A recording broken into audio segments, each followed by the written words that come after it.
Olá, pessoal, tudo bem com vocês? A paz do Senhor a todos. Eu sou a pastora Indy Medrado e este é o pastor Arthur. Sejam bem-vindos a mais um Falando de Deus. Você que já está na transmissão, seja bem-vindo. Convide um amigo, a família, para juntos louvarmos e adorar o Senhor. Você que está no carro, não vai ser diferente. Ouça os louvores, ouça a palavra, de repente é algo que você está precisando ouvir para mudar a sua vida, para mudar essa tristeza que você está sentindo no coração. Eu convido você a fazer parte deste culto. Você que ainda não se inscreveu no canal, se inscreva. Não esqueça que todo domingo às 18 horas nós temos um encontro marcado no canal do YouTube Indy Medrado. E olha, se você tiver um pedido de oração, vai lá no chat e já deixe, porque no final dessa transmissão nós vamos orar pelo seu pedido. Sejam bem-vindos, Deus abençoe, vamos ter um ótimo culto em nome de Jesus. Amém.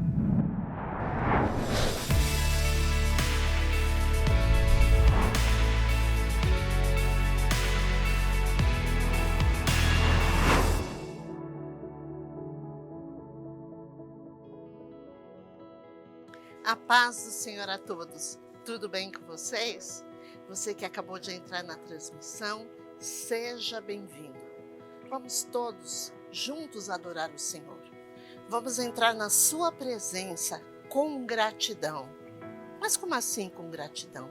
Sim, eu peço para você parar de fazer tudo que você está fazendo agora. E peço para que você lembre, traga à sua memória todas as coisas que Ele fez para você.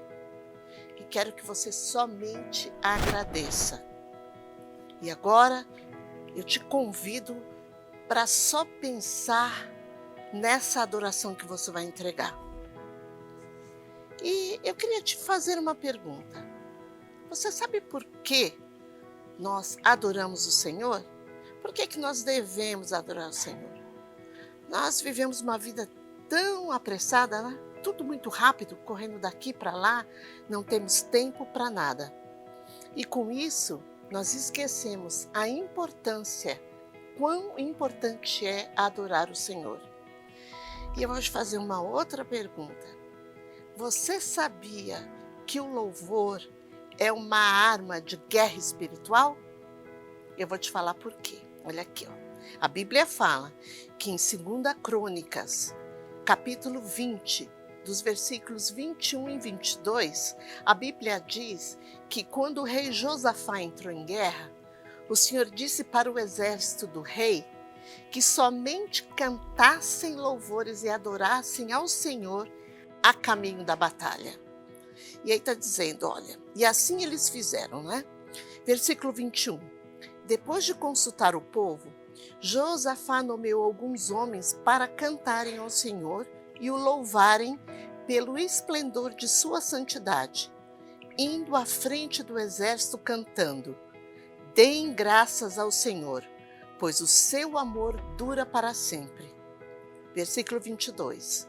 Quando começaram a cantar e a entoar louvores, o Senhor preparou emboscadas contra os homens de Amon, de Moabe e dos montes de Seir, que estavam invadindo Judá, e eles foram derrotados.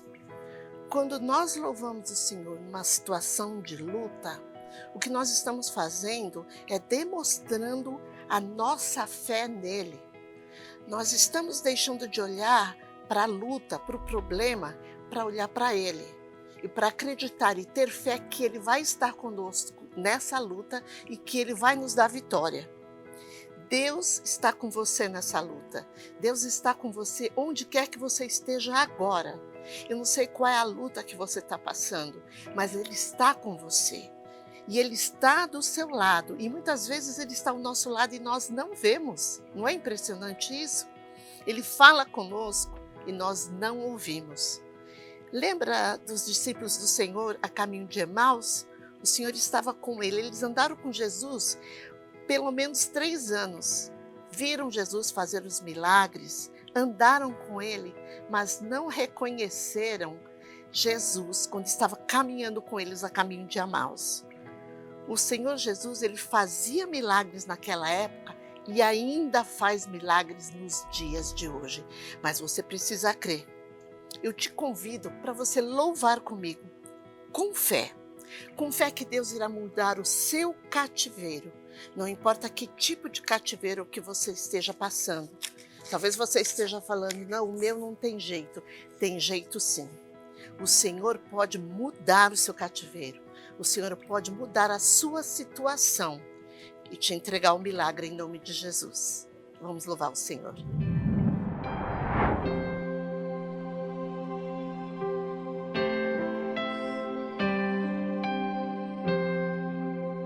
Tu és o Deus dessa terra, Tu és o Rei desse povo, és o Senhor da nação.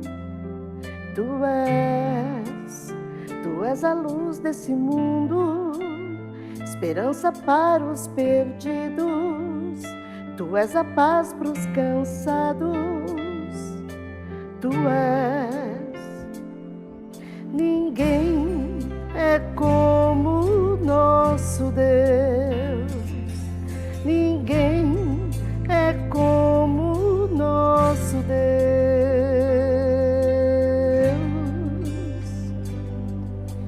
Grandes coisas estão por vir, grandes coisas vão acontecer nesse lugar.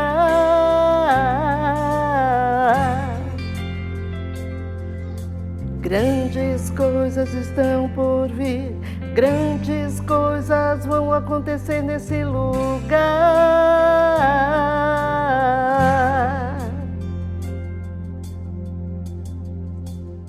Tu és o Deus dessa terra, Tu és o Rei desse povo, és o Senhor da nação. Tu és a luz desse mundo, esperança para os perdidos. Tu és a paz para os cansados. Tu és. Ninguém é como o nosso Deus. Ninguém é como o nosso Deus.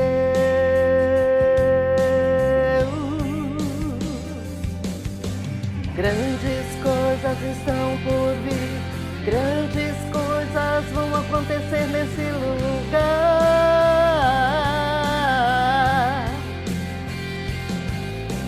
Grandes coisas estão por vir, grandes coisas vão acontecer nesse lugar.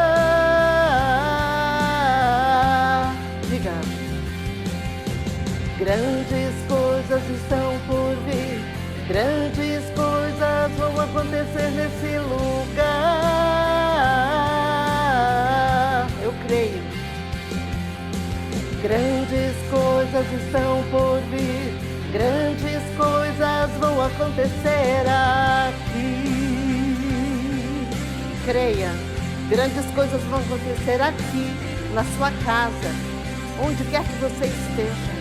O Senhor vai mudar a sua vida, vai mudar o seu cativeiro. Ele vai mudar tudo aquilo que está te deixando triste. Ele vai mudar a tua realidade. Ninguém é como o nosso Deus. Ninguém é como o nosso Deus.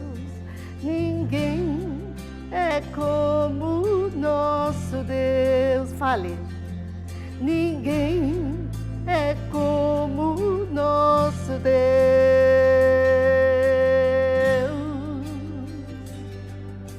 Grandes coisas estão por vir, grandes coisas vão acontecer nesse lugar. Profetiza. Grandes coisas estão por vir, grandes coisas vão acontecer nesse lugar. Profetiza crendo. Grandes coisas estão por vir, Grandes coisas vão acontecer nesse lugar.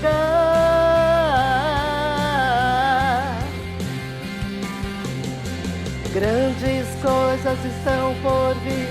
Grandes coisas vão acontecer aqui. E aí? Eu creio. Você crê? Você crê que grandes coisas vão acontecer na sua vida? Receba em nome de Jesus. Amém, Senhor. Obrigada, Jesus. Eu recebo. A paz do Senhor, querido irmão, querida irmã, seja bem-vindo a mais um culto da série Falando de Deus. E Deus falará conosco, como sempre tem falado. E hoje eu creio que a palavra de Deus será muito especial para nossas vidas em Cristo Jesus.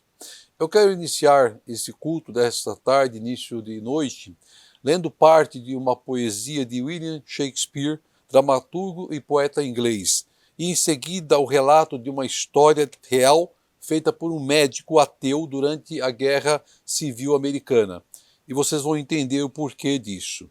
Diz assim a poesia: sempre que uma pessoa afirma confiantemente "eu sou assim", note que ela está simplesmente procurando uma desculpa para um comportamento que ela própria sabe não ser o melhor.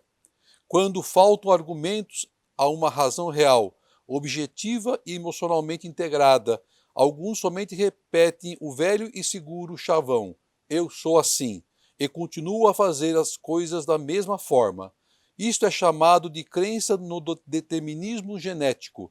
Quem diz isso abdica de qualquer responsabilidade sobre si mesmo, jogando a culpa na genética ou em Deus, como se a própria pessoa não tivesse meios de alterar sua vida. Existe um meio melhor. Quem diz "eu sou assim", faz de conta que não está pensando, faz de conta que não possui liberdade de escolha, faz de conta que há algo programado dentro dela e que não existem meios de alterar essa programação. A quase totalidade das pessoas que insistem em dizer "eu sou assim" tem receio de mudar e são complacentes com elas próprias, agindo como um avestruz, colocando a cabeça em um buraco no chão. Mas nós nunca somos coisa alguma, sempre estamos. Estamos jovens, estamos sadios, estamos acordados, estamos educados, estamos esforçados, estamos atentos, estamos felizes e assim por diante. O que está pode ser mudado, mas o que é não pode. Há uma enorme diferença entre ser e estar. Quando dizemos que estamos sem dinheiro, estamos solitários, estamos tristes, estamos sem imaginação, estamos com problemas, deixamos claro para os outros e para nós mesmos que esta é uma condição transitória e que estamos trabalhando para mudar o quadro. Dizer estou acima do peso é muito diferente de dizer "eu sou gordo". Quando usamos o verbo ser, definimos uma condição de vida que independe de nossa vontade. Sou do planeta Terra é uma condição imutável. Estou na França é uma condição transitória. Escute o que diz para os outros e para a sua própria mente.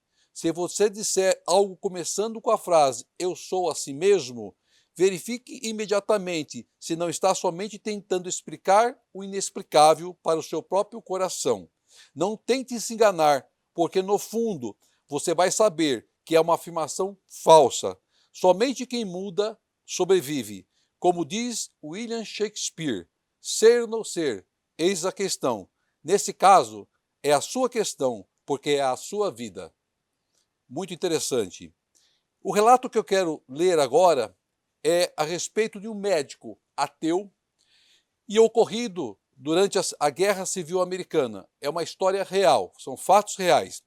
Diz assim o relato do doutor, que fez o relato, escreveu esse relato.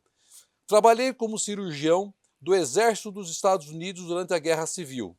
Após a Batalha de Gettysburg, chegou ao hospital vários soldados feridos, entre eles Charles Goldson. Charlie era muito jovem para ser soldado, pois tinha apenas 17 anos. Alistar-se então como tambor. Ele chegou com ferimentos graves, sendo necessário amputar-lhe o braço e a perna. Quando meus assistentes o estavam preparando para a cirurgia, ele pediu para me chamar e disse: Doutor, quando eu tinha 9 anos, dei meu coração a Jesus e desde aquele dia venho aprendendo a confiar nele. Ele é a minha força, ele me sustentará enquanto o Senhor estiver amputando meu braço e a minha perna. E o doutor responde: naquela ocasião eu detestava Jesus, mas admirei a lealdade daquele rapaz com seu Salvador. Chamei então o capelão, que conhecia bem o moço, pois esse frequentava as reuniões de oração. Charlie, o capelão disse para o Charlie: Charlie, estou muito penalizado de vê-lo assim. Talvez você morra, disse o capelão, mas se o senhor o levar, você deseja que eu faça alguma coisa? Então Charlie respondeu: capelão, escreva uma carta para minha mãe e diga que tenho lido a Bíblia todos os dias e tenho orado sempre para que Jesus a abençoe. Quando peguei a serra, o doutor dizendo, quando peguei a serra para cortar o braço e a perna de Charlie, ele colocou a ponta do travesseiro entre os dentes e sussurrou: ó Jesus, bendito Jesus, fica ao meu lado agora. Naquela noite, não dormi pensando no rapaz. Pouco depois da meia-noite, levantei-me e fui ao hospital. Assim que cheguei, disse ao enfermeiro: como está o Charlie? O enfermeiro respondeu: dorme como um bebê. E por volta das 9 horas o capelão leu as escrituras para ele, e ambos cantaram hinos de louvor. Passaram 5 dias da operação, Charlie me chamou e disse: é chegada a minha hora, creio que não terei mais um dia de vida. Sei que é ateu e não crê em Jesus, mas gostaria que ficasse ao meu lado e me visse morrer, confiando em meu Salvador. Tentei ficar, disse o doutor, mas não consegui, pois aquele rapaz regozijava no amor daquele Jesus que eu detestava. Passados 20 minutos, o enfermeiro me procurou no consultório e disse: Charlie está morrendo e gostaria de vê-lo novamente. O doutor foi até ele e disse: doutor, amo o Senhor mesmo sendo ateu. O meu melhor amigo, que sempre esteve comigo, está me aguardando. Aí o doutor perguntei-lhe quem era esse amigo, onde ele estava. E Charlie ele respondeu: Jesus Cristo, quero apresentá-lo ao Senhor antes de morrer. 12 minutos depois, ele dormiu seguro nos braços de Jesus. Pouco depois, esqueci das palavras de Charlie, embora não conseguisse esquecer-me dele. Durante 10 anos, lutei contra Cristo com todo o ódio que tinha por ele, até que no dia de sua morte, a oração de Charlie foi atendida. 1 ano e meio após a minha conversão, fui a uma reunião de oração no Brooklyn, onde as pessoas davam seus testemunhos. Depois de várias pessoas falarem, levantou-se uma senhora idosa e disse: estou com os pulmões muito doentes. Pouco tempo me resta. É um imenso prazer saber que muito em breve me encontrarei com meu filho e com Jesus. O Charlie, além de soldado da pátria, foi também soldado de Cristo. Ele foi ferido em uma batalha e ficou aos cuidados de um médico ateu que amputou-lhe um braço e uma perna. Morreu 5 dias após a operação. O capelão escreveu-me uma carta relatando o que ocorrera entre o meu filho e o médico em seus últimos momentos de vida. Aí o doutor diz: ao ouvi-la, não me contive. Levantei-me e fui correndo até ela. E disse: Deus abençoe minha irmã. A oração do seu filho já foi atendida. Sou o médico ateu por quem o Charlie orou. E o Salvador dele agora é o meu Salvador. O amor de Jesus conquistou a minha alma. Amém. Na primeira leitura que nós fizemos, que era o conto intitulado de Determinismo Genético de William Shakespeare, nos faz refletir que ser algo pode ser transformado ou mudado, se assim nós desejarmos.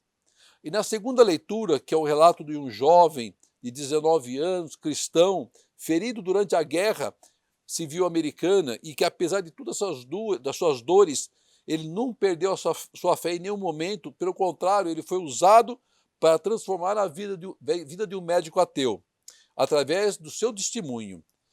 E o que ambas as histórias têm em comum? Ambas as histórias têm em comum que é Jesus que transforma as nossas vidas, mas precisamos querer. Ser ou não ser cristão é uma decisão pessoal e intransferível. O preço já foi pago, basta querermos. Amém? Eu convido a quem puder abrir sua Bíblia em João 20, a partir do versículo 1 ao versículo 16. João 20, versículo 1 ao versículo 16. Diz assim a palavra do Senhor.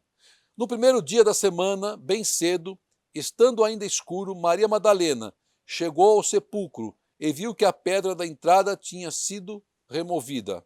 Então correu ao encontro de Simão Pedro e do outro discípulo, aquele a quem Jesus amava, e disse: Tiraram o Senhor do sepulcro e não sabemos onde o colocaram. Pedro e o outro discípulo saíram e foram ao sepulcro. Os dois corriam, mas o outro discípulo foi mais rápido que Pedro e chegou primeiro ao sepulcro. Ele se curvou e olhou para dentro, viu as faixas de linho ali, mas não entrou. A seguir, Simão Pedro, que vinha atrás dele, chegou, entrou no sepulcro e viu as faixas de linho, bem como o lenço que estivera sobre a cabeça de Jesus. Ele estava dobrado à parte, separado das faixas de linho. Depois o outro discípulo que chegara primeiro ao sepulcro também entrou, e ele viu e creu. Eles ainda não haviam compreendido que, conforme a Escritura, era necessário que Jesus ressuscitasse dos mortos. Os discípulos voltaram para casa. Maria, porém, ficou à entrada do sepulcro, chorando. Enquanto chorava, curvou-se para olhar dentro do sepulcro e viu dois anjos vestidos de branco, sentados onde estivera o corpo de Jesus, um à cabeceira e o outro aos pés. E eles lhe perguntaram: Mulher, por que está chorando? Levaram embora o meu Senhor, respondeu ela, e não sei onde o puseram. Nisso ela se voltou e viu Jesus ali, em pé, mas não o reconheceu. Disse ele: Mulher, por que está chorando? Quem você está procurando?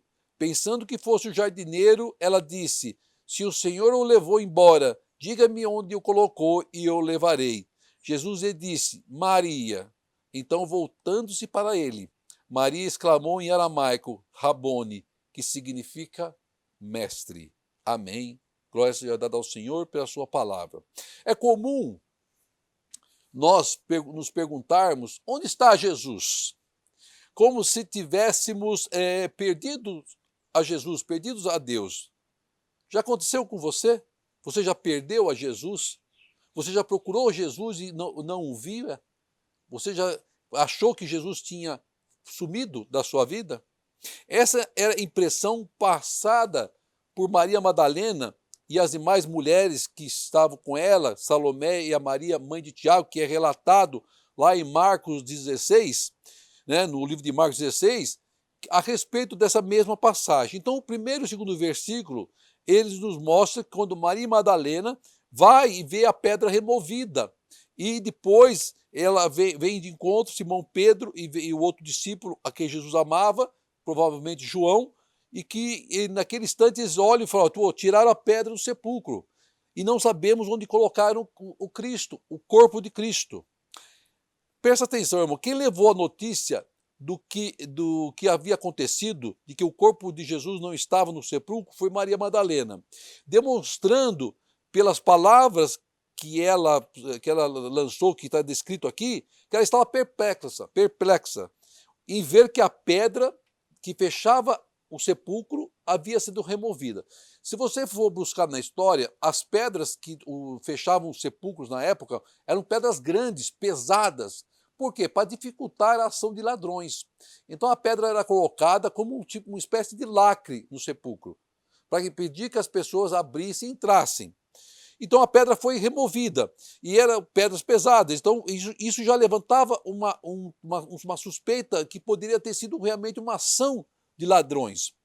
Então ela levou a notícia que Jesus não estava mais no sepulcro a quem? A Simão Pedro e ao discípulo que Jesus amava, provavelmente João.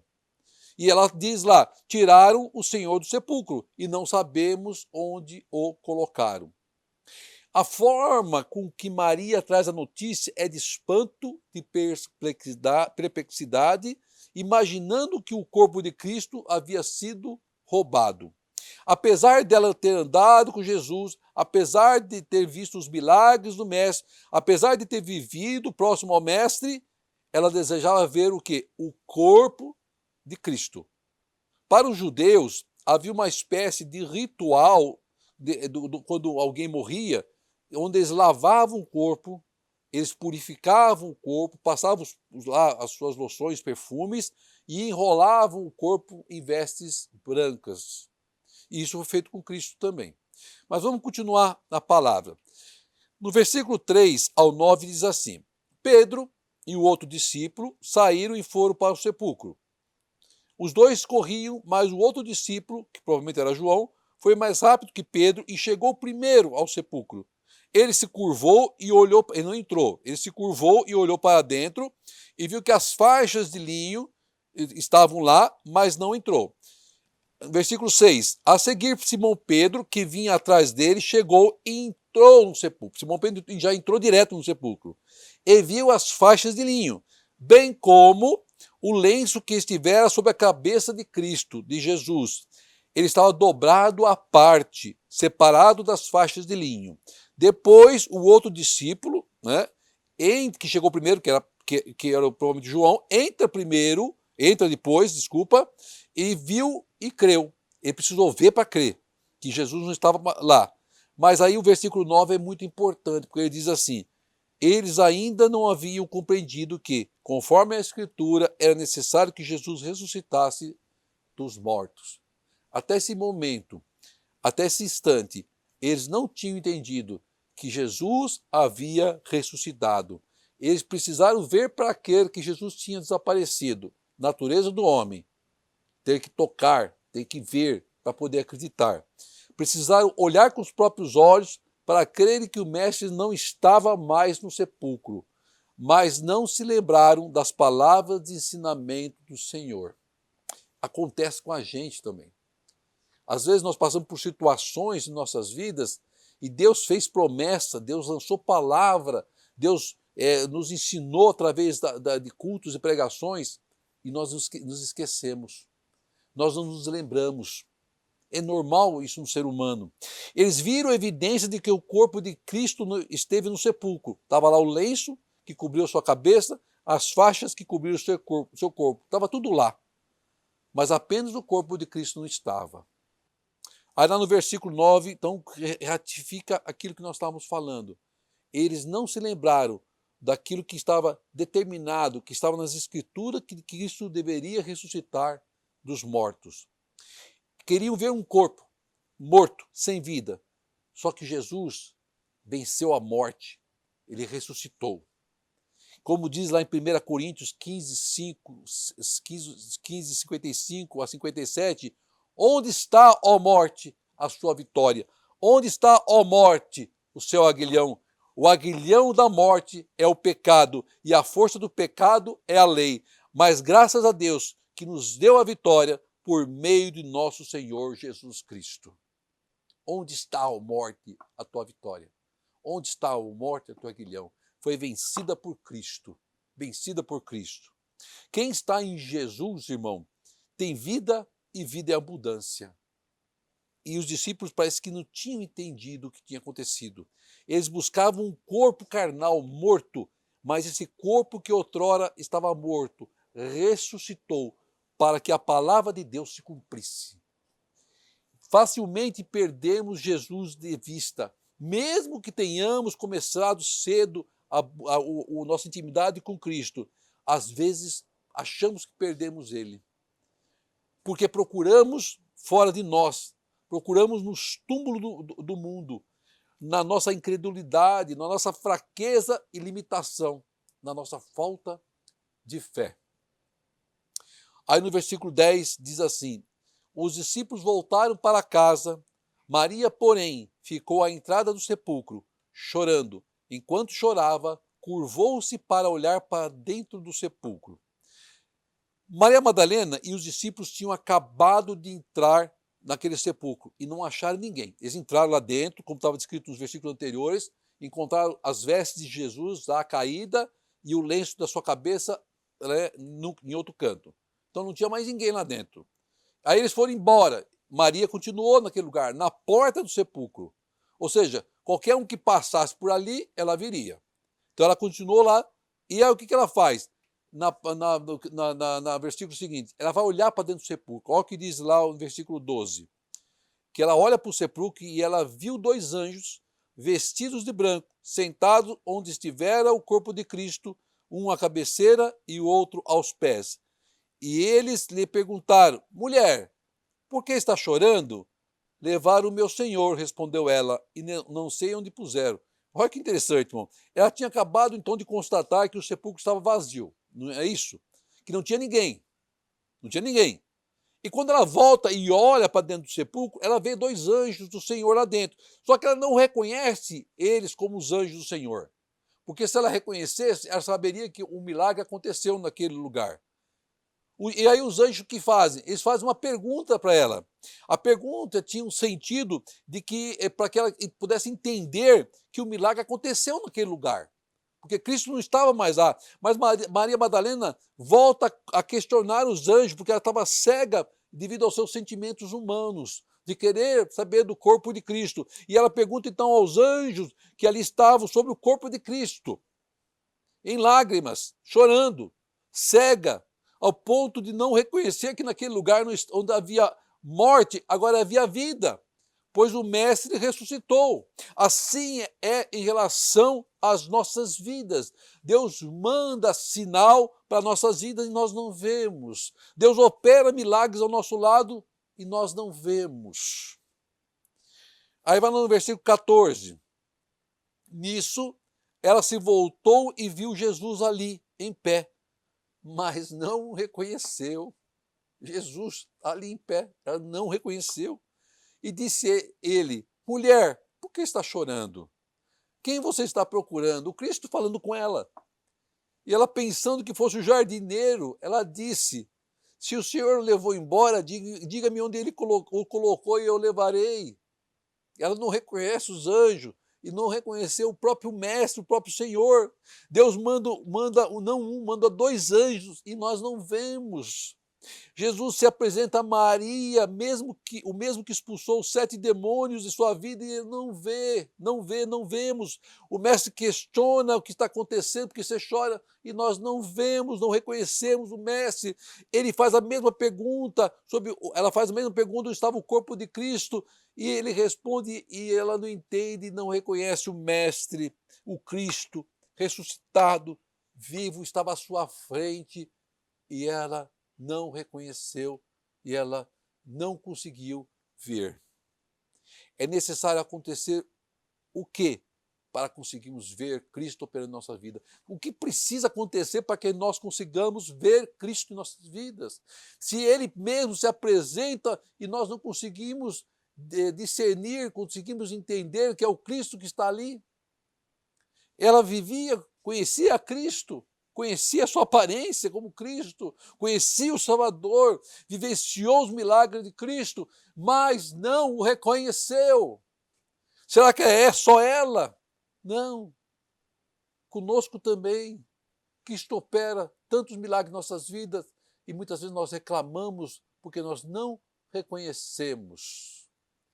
O sopro da vida é lançado sobre nossas narinas toda manhã. E nós, às vezes, reclamamos e não reconhecemos o que Deus tem feito em nossas vidas. O zelo, o cuidado, o amor, a preocupação, aquilo que Ele tem feito dia após dia em nossas vidas. Mas aí, o que o versículo 16 nos diz? Que Jesus responde a Maria e diz assim, Jesus lhe disse, Maria. Jesus lhe disse, Maria. Então, voltando-se para ele, Maria volta para ele e exclama em aramaico, Rabone, que significa mestre. Jesus não argumenta com Maria, Jesus não chama a atenção de Maria por não ter o reconhecido, Jesus não grita em direção a Maria, Jesus apenas a chama pelo nome, Maria. Apenas chama pelo nome, Maria. Como que se Jesus tocasse no coração de Maria. Como se Jesus tocasse no nosso coração de uma forma que não temos como explicar. mas o sentimento forte do amor de Cristo, da sua presença, é maravilhoso. E ela nos cobre, ela nos enche. Jesus toca no coração de Maria quando chama ela pelo seu nome. Sabe por quê? Porque Jesus a conhecia, sabia quem era, o que ela passou, como ela o amava e como ela dependia dele. Já Jesus te chama pelo nome, sabe por quê? Porque ele nos conhece, sabe o que nós passamos, o que estamos passando e o quanto dependemos dele. Maria reconhece a voz do Mestre. Maria encontrou Jesus, o Jesus que procurava, apenas com uma palavra, quando ele cita o nome dela, no sepulcro, mas vivo, ressuscitado. E você, tem procurado a Jesus? Temos encontrado? Temos visto a Jesus, conseguido reconhecê-lo, temos ouvido a Jesus, conseguimos reconhecer a sua voz, temos conseguido sentir a sua presença, mesmo quando está tão perto, ou mesmo quando às vezes achamos que ele não está tão perto. Onde temos procurado a Jesus? Temos achado? Na sua casa, no seu trabalho, no seu carro, na igreja? Mas na igreja com certeza eu vou achar Jesus. Depende. Se você não estiver em comunhão, você não vai achar Jesus em lugar nenhum. Agora, se você estiver em comunhão com Cristo, você vai achar Jesus nos mínimos detalhes da sua vida. Eu quero dar um testemunho. Eu fui, há uns anos atrás, para uma audiência no tribunal. Tinha que passar, né, por essa audiência, mas eu estava muito angustiado, com medo e apavorado. A audiência ia começar às 15h30 e eu cheguei no fórum às 11 horas da manhã. E eu comecei a andar pelas avenidas tentando me distrair, vendo lojas, vitrines, mas parecia que nada conseguia tirar-me daquela angústia que chegava a me sufocar. O meu coração estava apertado, fechado, trancado, duro como uma pedra. Olhava as pessoas passarem nas calçadas como se fosse um filme em câmera lenta. Queria dar pausa, mas não conseguia. Queria retroceder e não conseguia. Queria acelerar e não conseguia. E, de repente, pairava naquele ambiente, naquela avenida, um grande silêncio. Como se meu cérebro se desligasse totalmente da opção ouvir. Eu não ouvia mais vozes, não ouvia mais veículos, não ouvia as sirenes, não ouvia as buzinas, mais nada, não conseguia ouvir mais nada. E a cada passo que eu dava, eu buscava algo que pudesse representar uma resposta de Deus. Nos olhares, no silêncio mental ao meu redor, nas pessoas, mas nada, eu não encontrava nada. Pensei, estou procurando no lugar errado. Aí eu vi um shopping, entrei lá e aguardei para o tempo passar e quem sabe alguma pessoa mandada por Deus poderia vir ao meu encontro e me trazer uma mensagem. Mas nada. Olhei novamente para os lados, não via nada, e um shopping fervilhando de pessoas, não encontrei meu Jesus.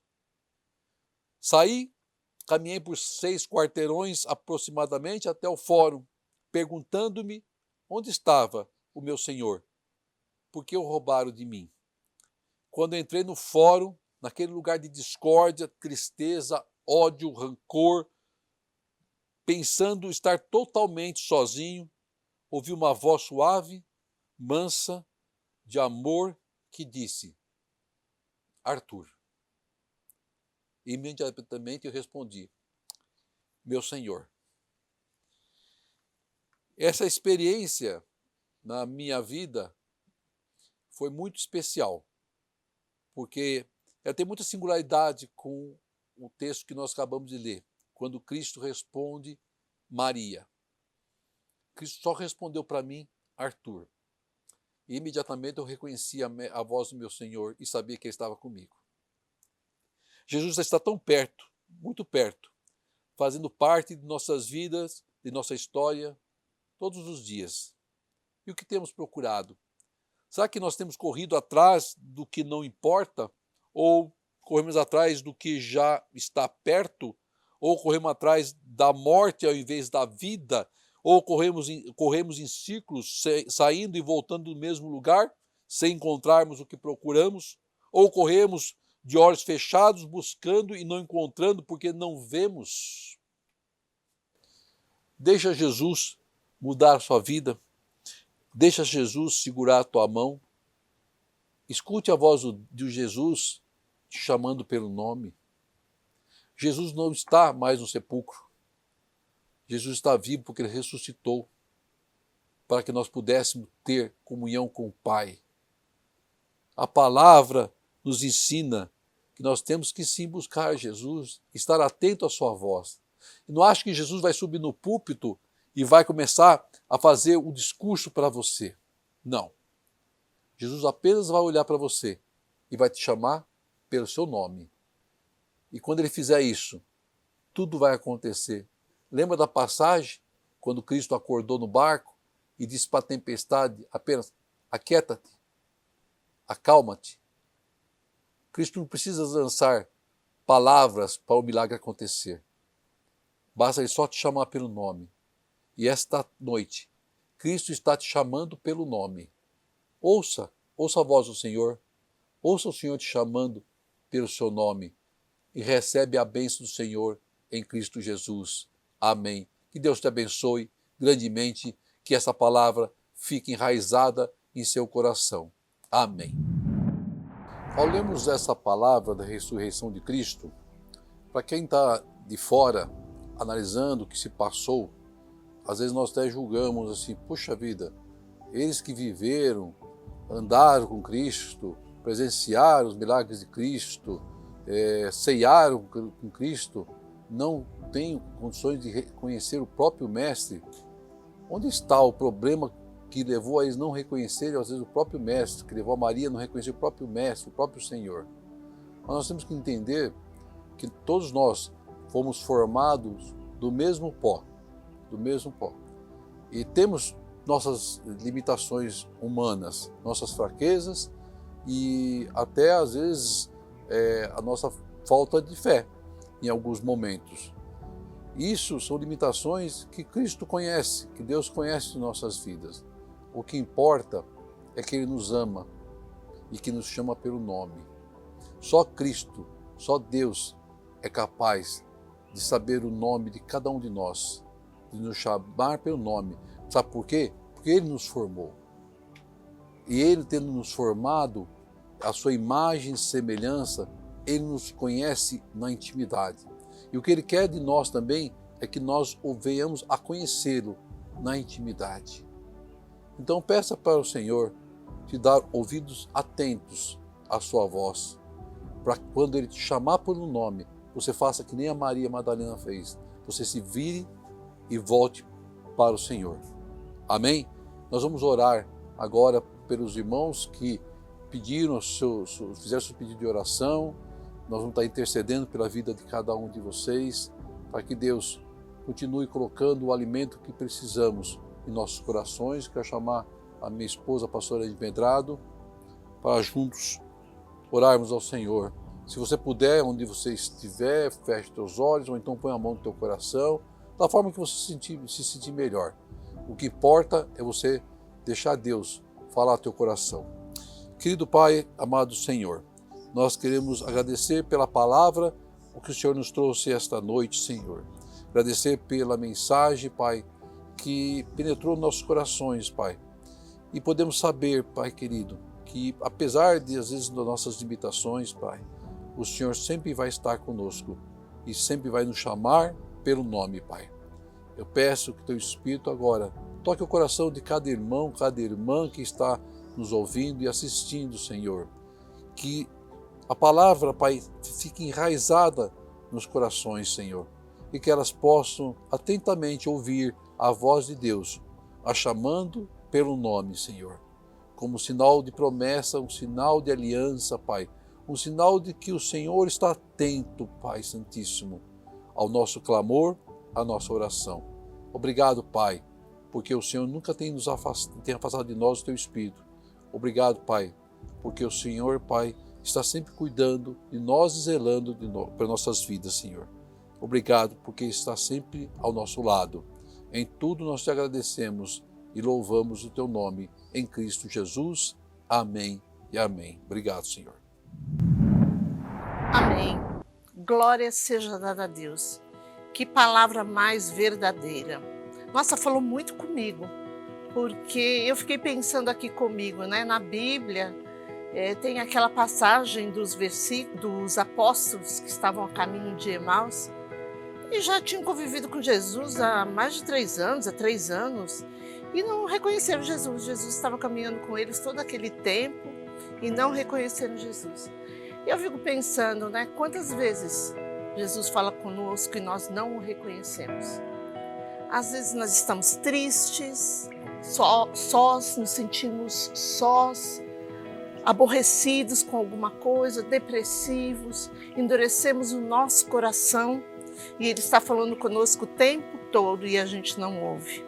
Isso já deve ter acontecido com você que está me ouvindo, já aconteceu comigo, mas o fato de nós não ouvirmos a voz do Senhor não quer dizer que Ele não esteja conosco. Ele está lá insistindo, falando, e quando o nosso coração quebranta, a gente consegue ouvir a voz dele claramente. Amém?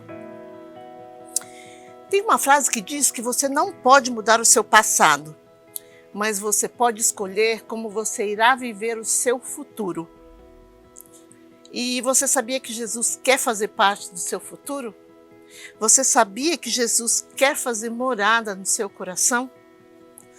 Mas para que Jesus faça parte do seu futuro, você precisa confessar Jesus como seu Senhor, Salvador, pastor de sua vida. Um bom pastor, ele guia as suas ovelhas. E Jesus é um bom pastor. E Jesus, como um bom pastor, vai te mostrar o caminho que você deve seguir. E isso ninguém pode fazer por você, somente Ele. No livro de Mateus, capítulo 10, versículos 32 e 33, Jesus diz: Quem, pois, me confessar diante dos homens, eu também o confessarei diante do meu Pai que está nos céus. Mas aquele que me negar diante dos homens, eu também o negarei diante do meu Pai que está nos céus. O Senhor está dizendo aqui que nós precisamos confessá-lo publicamente. Se você ainda não confessou Jesus como seu Senhor e Salvador, eu te convido aqui a fazer agora, a confessá-lo como Senhor e Salvador. E para isso, eu peço que você repita comigo: Senhor Jesus, diga: Senhor Jesus, eu te aceito como Senhor e Salvador em minha vida. Eu te peço, Senhor, para escrever o meu nome no livro da vida. Senhor, eu te convido para habitar no meu coração e na minha vida. Senhor, faz morada em mim para sempre. Amém. Amém? Se você aceitou Jesus como Senhor e Salvador de sua vida, deixe o seu nome no chat. No final dessa transmissão, nós iremos orar por você. Amém?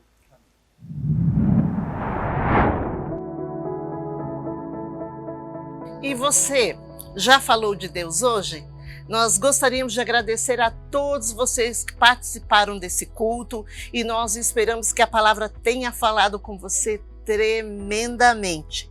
E número 6:24 diz: que o Senhor te abençoe e te guarde, que o Senhor faça resplandecer o seu rosto sobre ti e te conceda graça, que o Senhor volte para ti o seu rosto e te dê paz. Se você ainda não se inscreveu no canal, se inscreva. Não esqueça que todo domingo tem um culto novo do Falando de Deus no canal do YouTube Endimedrado.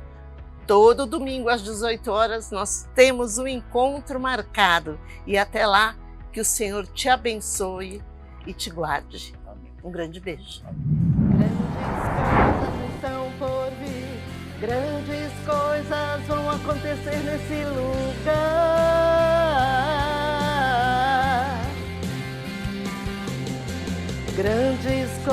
estão por vir, grandes coisas vão acontecer.